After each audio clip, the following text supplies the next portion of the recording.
Did you know that Lanzarote was used for testing the moon shuttle as part of the Apollo program? And in fact, we've a long history of astronauts coming here to use our landscape because parts of it, particularly around Timman Fire, are so similar to the surface of the moon. Well, that story continues with the upcoming Artemis 3 moon mission, which will be the first manned moon mission since Apollo 17, way back in 1972. And actually, one of the NASA astronauts has been here this week testing a new camera that's been designed specifically for that mission by Nikon. And I gather around 18,000 still images were taken by the Apollo astronauts. Well, the big news about the new camera that they've been testing here this week is that they can shoot video as well as still images. So quite an exciting thing, and I'll get a picture to run across the screen showing you one of the NASA astronauts who's been testing it here this week. We talked last week about Las Grietas, and Las Grietas is the so-called Grand Canyon, and it's on that section of road between Tias and San Bartolome. And you may recall we showed pictures of cars parked on the dirt at the side of the road there, and said that the council are going to be doing something about it. Well, they have. They've actually dug a ditch to stop people being able to park there, and there will be guardrails going up to prevent people from parking in that section of the road. It wasn't a proper car park. You shouldn't really have left the road there because there is a solid white line. And there was some danger with people going across the road to the Grand Canyon, risking being run over because it's a fairly fast road. What's going to happen in future is that if you want to go to Las Grietas, and you can still visit it, you need to park in Montaña Blanca and walk along the path, and you'll be on the correct side of the road, and you'll be away from traffic and safe, and you'll enjoy a walk in the countryside in the fresh air at the same time. So I think that's good news, but it is now officially closed off, that parking, so don't head up that way. Keep going past it and on to Montaña Blanca and then follow the path. Well, as someone who lives in Aria, I was delighted to see that Aria was named one of the most beautiful towns in all of Spain this week. Cue commercial for Aria. Aria is the lovely Spanish village nestling in the valley at the foot of the highest point of Lanzarote. It's known as the Valley of 10,000 Palms, or the Valley of 1,000 Palms, depending upon who you listen to. And it really is a beautiful, lush place full of both Canarian and Washington palms. The centre of the village is the Plaza de la Constitución, which is where the Sociedad is, the church, the beautiful trees that were planted in the 1930s to provide shade, and there are cafes there, and the local bank and the town hall is just around the corner. It also, of course, is the place where Cesar Manrique lived the last years of his life, and he enjoyed being a member of the community. We have a fantastic market on a Saturday morning, so do come up here and enjoy the craft and local produce that you can buy there. End of advert.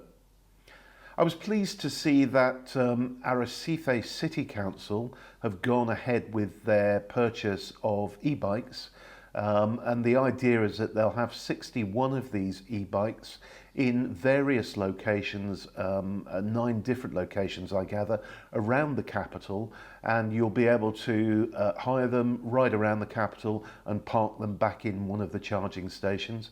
They're e-bikes, so you do have to actually pedal them. You can't just press a button and ride them like you can the electric scooters, but these give you some assistance, particularly useful on hills, although there aren't really any in Arrecife, but great against the wind and just to take the load off so you don't arrive wherever you're going in a sweaty mess.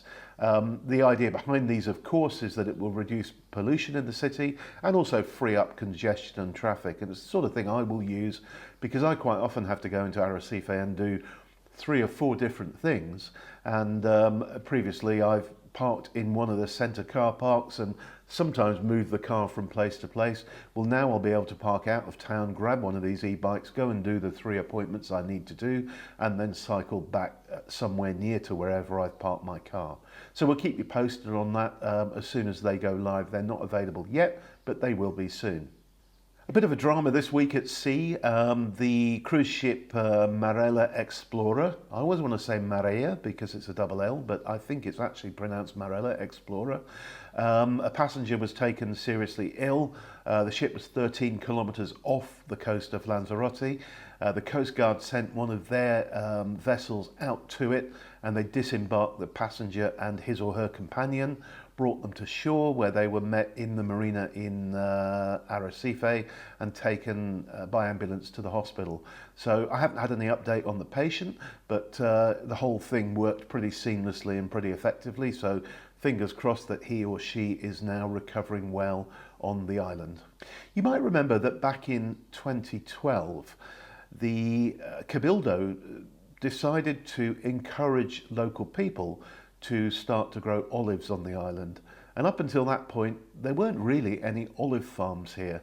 And they came up with a way that people could buy substantial numbers of olive trees at a subsidized price on the grounds that the Cabildo were encouraging us to become more self-sufficient here in Lanzarote.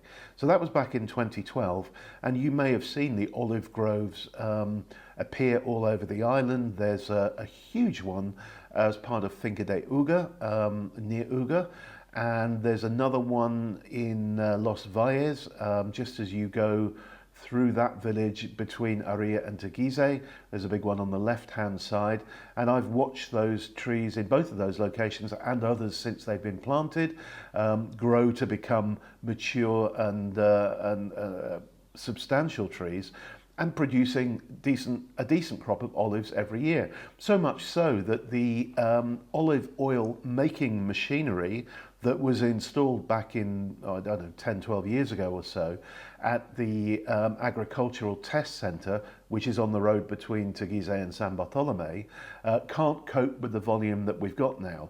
So the Cabildo have bought a new set of machinery which will be going in shortly, which will be able to cope with 1,000 kilos of olives an hour. Now you can buy Lanzarote olive oil now. You can buy it at places like Bodega Stratas, at Territorio Sibarita in Arrecife, and any kind of the gourmet type shops. There's one in Teguise whose name escapes me. You'll see locally made olive oil, and it really is good. It's a high quality extra virgin olive oil with that sort of peppery taste you get with really, really good quality oils. So I do urge you to seek it out and try it. Now, we've already had a mention of Aria. The other mention of Aria in this week's news is that the town council here are trying to find a way to limit the traffic from buggies on excursions on the island. Now, I'm always sort of in two minds about these things because they're obviously extremely popular, these kind of buggy and quad rides. And you know, people do enjoy doing something interesting and exciting and getting off-road, and hopefully they're getting a bit of cultural feedback and they're not just like blasting around the place. I'm hoping that the guides are, you know, stopping and talking about the places that they're showing to the buggy riders while they're doing them. But what happens is that they become extremely popular, and then it becomes an issue. And you know, there's a couple of companies in Costa Teguise who are doing 2, sometimes 3 trips a day up into the north of the island, which is a beautiful area. I mean, I love cycling on the tracks around here and walking on the tracks, but the buggies do cause a problem because they generate an awful lot of dust. They damage the tracks so that you get that sort of horrible washboarding effect because they're being churned up by those big chunky off-roader style tyres. And the farmers complain about them because they're trying to move their goats, or you know, their crops are being covered in dust and stuff like that. So it is an issue, and Aria Council, the phrase they used is trying to find ways to limit the number of buggies coming up to the north of the island. So presumably that's going to be with some kind of negotiation. So that's the news from Lanzarote this week. Can I ask you a big favour again, please? Would you subscribe to our YouTube channel. We are still trying to grow it to the point where it becomes as effective as our website at getting the news of Lanzarote out. And also do post a comment. You know, if you've got questions about Lanzarote, what's going on here, anything you want to know about the island, please post a comment and ask me. I will always read every single comment that comes on these videos, and 99 times out of 100 I think I can probably answer your questions for you. And while we're talking about comments, let me pick up a couple of the ones that were asked last week and that I answered. The first one was, is there a way around the 90-day rule? Now, this person's referring to the rule that affects people from non-EU countries coming to stay in the Schengen zone, of which Spain and Lanzarote therefore is part. And the rule is that you can stay for 90 days in any rolling 180-day period. And this particular person was saying they would like to spend several months here in the winter. They're from the UK. They used to be able to do that when there was freedom of movement between the UK and the rest of Europe. There is no longer, so they can't. And the simple answer to this question is there isn't a way around it. The only way around it is to move to Spain permanently, become a resident, and then you can spend as long as you want here. But for the moment, you'll have to limit yourselves to 90 days in any rolling 180. And one other one did make me chuckle, where they were saying, "Hi Mike, thanks for all the work on these videos. You're very welcome, and thank you for your thanks. Where on earth do you find all these news stories?" Well, the simple answer is I do my best to remain connected with what's going on the island. That means I read the local newspapers, and I'm in touch with all the local newspapers' social media pages and Twitter or X as it's now called, and we watch local television. So that's how we stay up to date with what's going on here. And obviously, because we've been running a sizable website for a number of years, we get all the press releases as well from anyone who wants to publicise anything that's going on for the island. It's one of my frustrations is with my fellow foreigners who live here in Lanzarote. So often they remain connected to the news of their home country. So, you know, they'll read the newspapers from their home country, they'll watch television from their old home country, and then they'll wonder why they're not up to speed with what's going on in their new adopted country. So the first piece of advice I give to everyone who moves here is start reading the local newspapers and start watching local television, and you'll find that you're aware of what's going on more and more. So there we go. Hope you've enjoyed that. Little reminder once again, please subscribe. Don't forget to put your questions in the comments, and I'll be back at the same time next week. Bye for now.